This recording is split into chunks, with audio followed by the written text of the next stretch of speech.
শালা আজকের পর যদি তোকে পুকুরের আশেপাশে দেখি না তাহলে তোর ওইটাই কেটে নিয়ে চলে যাব। আরে ভাই তুই এই পুকুরে কেন মতিস যখন জানিসই জলপারা আছে? ভাই আমি এই পুকুরে মজা নেওয়ার জন্য মতি। কি মজা? কারণ ওর একটা সুন্দর মেয়ে আছে, আমি ওর সাথে খুব মজা নি। ভাই তোরা এখানে থাক, আমি আসতেছি। আরে হই হয়ে জলপরি, তুই উপরে চল, তোকে একটা সুন্দর বাচ্চা পয়দা করে দেব। আমার বাচ্চা কি তোর কাছে মা হতে চাইছে?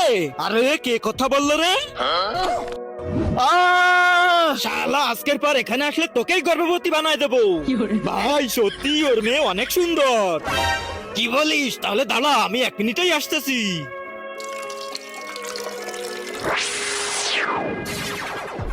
আরে ওই তো সামনে একটা জলপরি, তাহলে এটাই মনে হয় সেই সুন্দরী।